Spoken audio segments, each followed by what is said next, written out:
I ended up in the hospital with iron deficiency anemia twice. And today I want to talk about my experiences, how I learned I had iron deficiency anemia, what I've been doing to combat that, and just my overall experience with having this disorder. Hi, if you're new here, my name is Science Star J. Welcome to Fully Loving Yourself, where I am sharing my journey of healing my body naturally from fibroids and a bunch of other things, and navigating the 9 pillars of self-care with you. So, like I said, I ended up in the hospital with iron deficiency anemia. The first time I ended up in the hospital was September of 2022. I had just gotten back from a trip from Puerto Rico, and I went to see the doctor, and when she did my labs, she called me the very next day and was like, "You have to go to the emergency room." I'm like, what in the world do I need to go to the emergency room for? She said, your red blood cells are low, your hemoglobin is low, and you need to go to the emergency room to get a blood transfer. And I'm like, a blood transfusion. And I was so confused. I'm like, what? But then she ended up telling me that it was because my iron was low and my heart wasn't getting enough oxygen. That was really scary because I was having chest pains while I was in Puerto Rico. So I go to the emergency room. They tell me that they didn't want to do a blood transfusion on me, but they did want to do an iron infusion. So I spent 4 hours in the hospital getting this iron infusion. And then the next day after this iron infusion, I felt like a brand new person. I had all the energy in the world. Okay, like I got up, I was out cleaning, I was out moving. I was like, oh my goodness, who is this woman? Like, who am I? So after that, everything was fine. I was doing good. I started doing liquid iron. I was consistent with taking my iron pills, which is something that I wasn't actually consistent with doing before. But after she told me that my iron was so low that I had to go to the emergency room, I started taking my iron pills more consistently. And then in January, they wanted me to come back and do iron treatments at the hospital once a week for 4 weeks. So that was okay. And I didn't feel like it wasn't working. Like I was consistently having good moods, good energy, but my periods were still consistently heavy because at that point in time, I hadn't changed my diet yet.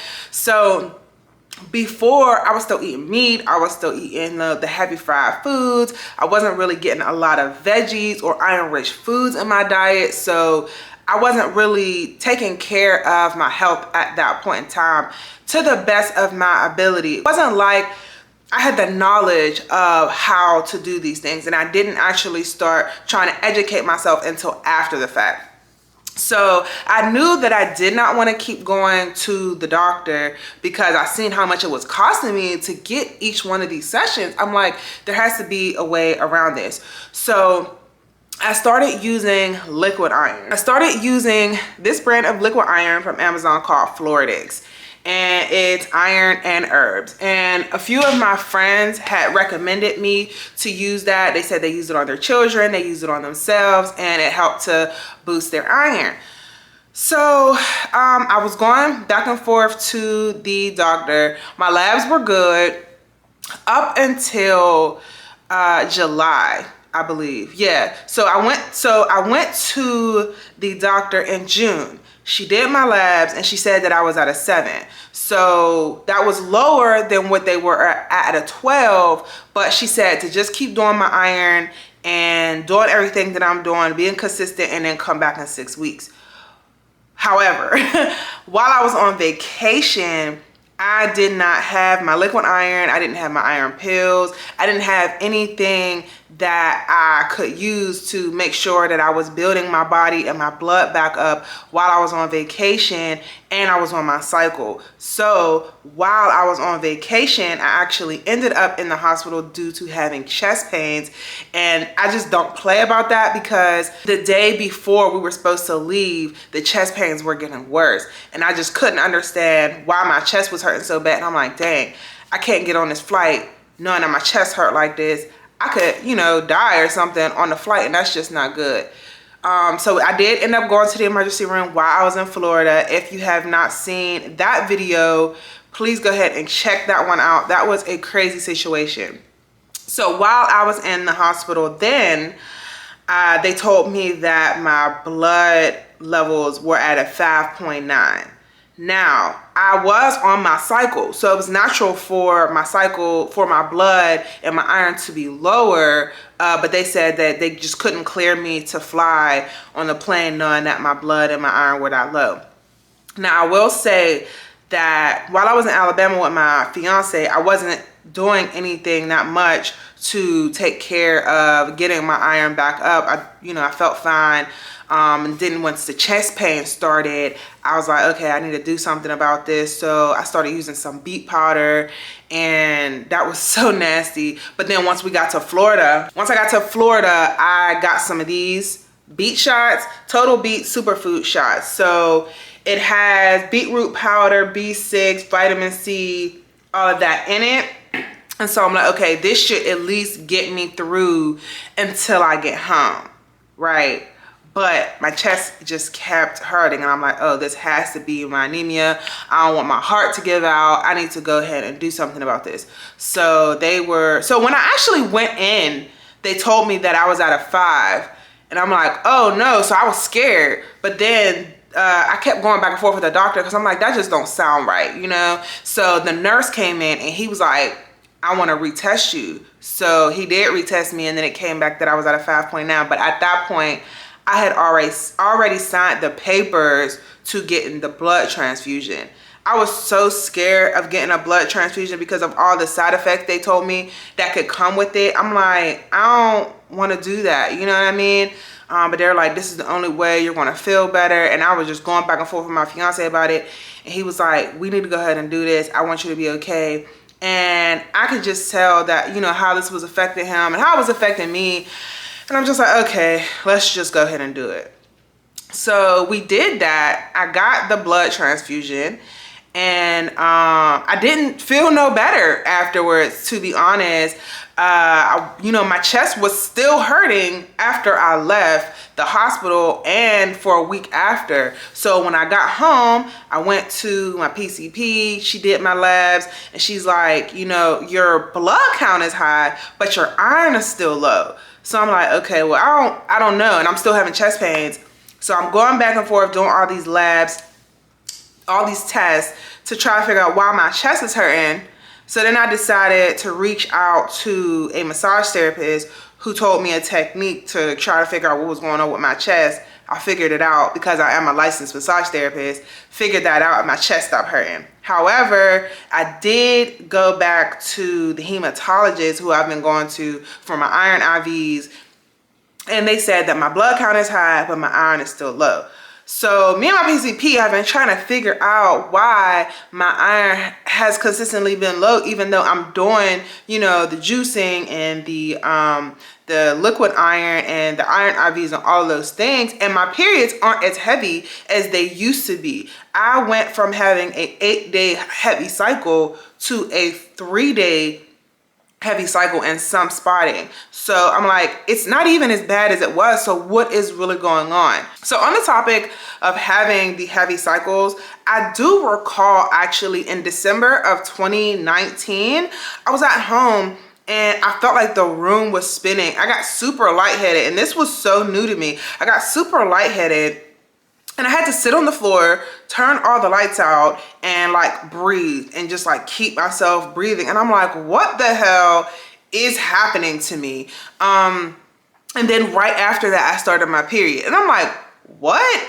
So that prompted me to go to the gynecologist in May of the next year because it kept happening. And I'm like, I don't know what is going on. And that's when they found out that I had fibroids. And so I'm like, okay, so the fibroid is causing the fibroid is causing me to have low blood pressure or something. They actually never told me the correlation, but I do know that those episodes have stopped. I have not had one of those in a long time, but I do notice that if I am feeling like that I just need to hydrate and make sure that I am taking the things that I need to take in order to boost my iron. I do think that it was due to my blood pressure dropping because my periods were heavy at that time, but they're not as heavy anymore. So I'm not dealing with that. So I talked to my functional health doctor who told me that I'm still dealing with some gut health bacteria. the bad kind. And so when you have like gut health bacteria, it eats away at the nutrients that your body needs to flourish and do all the things that it needs to do. And actually somebody in my comments on one of my videos, on my H. pylori video, said that the H. pylori eats away at the red blood cells and the iron. And so I'm like, that makes so much sense. So I talked to my functional health doctor. She said, you know, just continue on treating the H. pylori because it had cleared up some, but it didn't clear up all the way. So I'm not having all of the effects that I was having initially with the stomach burning and everything. So right now it's just, I need to get rid of it completely and then continue on working to build my iron. Now, my spiritual health coach, she recommended to use some herbs and teas to infiltrate the bloodstream better because liquid is better than supplements. My functional health doctor also said the same thing. It's better to take things in a liquid form and then it is to take a supplement. So I got this tea. I got a couple different teas actually. Some people have recommended me to get Crystal Alkaline Doula's iron blood builder. I haven't looked into it, but I keep hearing a lot of good things about it, so I might look into it. I got this underground tonic blood builder from Ancient Healing Teas that I never used because it was nasty. But what I'm learning is that on this journey, a lot of the things that we need that are good for us aren't going to taste good. So I'm just going to go ahead and try it. Lately, I have been doing a lot better since I started retaking my liquid iron. I haven't gotten any IVs done again. They do want to bring me in for another round of iron treatments, but I just really don't want to do that. So I am going to be clearing up the stomach bacteria and getting back on my regimen of taking the liquid iron. So with this, it does come with a measuring cup cap, and I just take 20, it says take 10 milliliters. I think that's what ML stands for, and I just take 2 a day. Well, it says to take 2 a day. I just take it all at once. And then with the blood builders, supplement pills, my hematologist told me to take 2 of those as opposed to just taking the 1. So yeah, this has been an interesting journey. Everything that I've been learning about iron deficiency anemia, like if you let it go untreated for long periods of time, it can actually start deteriorating your body from the inside out and damaging your organs. And I honestly believe that I've had this since I was like 9 years old. I believe I got my period at 9 years old too, and I recall having these strong urges to eat ice all the time, and that's something that I have done consistently throughout my life and never knew that it was a symptom of a serious issue.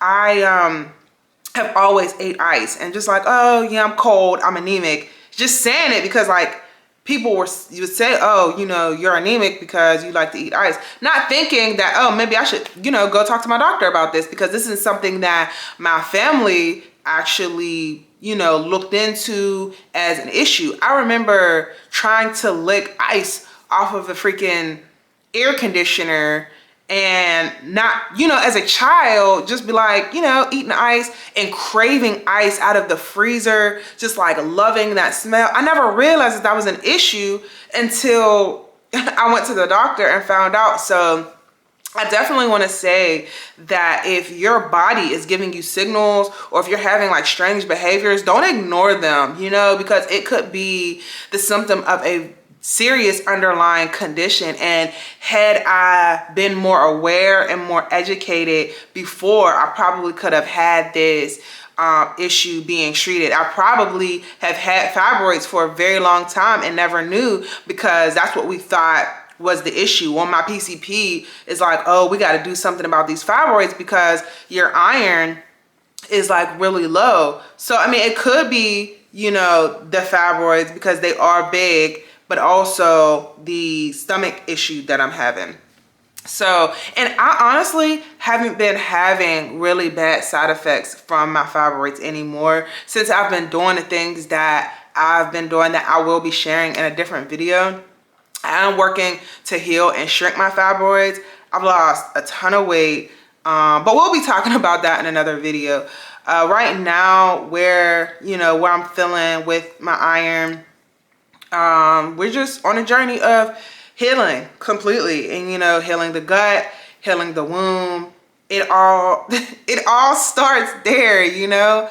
So yeah, if you got some value from this video, if you enjoyed this conversation, please don't forget to give me a thumbs up, because it helps a whole lot. If you are somebody who has dealt with iron deficiency anemia, I would love to hear your experiences and like what you did along your journey as well, because this is really new to me. Like when I ended up in the hospital last year, I was like, what the hell? Like, how did I end up in the hospital with this? So yeah, it's definitely a journey. It can get really discouraging too. Like I wasn't somebody who ever was in the hospital. Like I always kept up on my stuff, and I guess that the doctors just weren't checking for certain things, like I've obviously had this for a long time. There's no way that they didn't know in my labs that my iron was low, or all the years of getting pap smears and going to the gynecologist, just finding out that I had fibroids in 2020,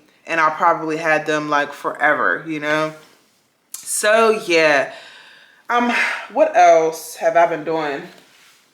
I also wanted to mention that I do juice beets and spinach to help with my fibroids when I don't have the time or the energy to juice. I do get these cold pressed juices from the store. I got this from Trader Joe's.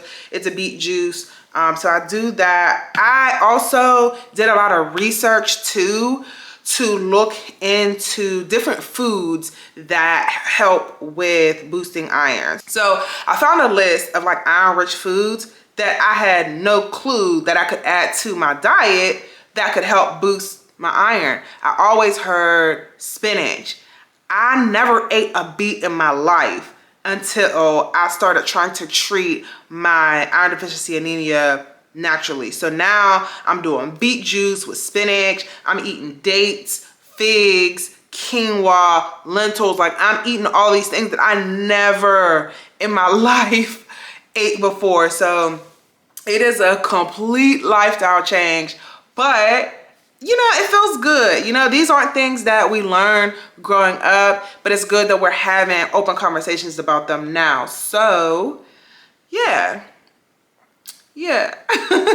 So I may do like a follow-up video on this just to see where I'm at, if these methods work. I mean, I know that they work. But it's just the matter of clearing up my gut health and everything. I am going to be talking about my, where I'm at with my fibroids and my update and everything in a different video. So yeah, I'm going to link that video here, and I will catch you in the next one. I love y'all. Talk to y'all soon.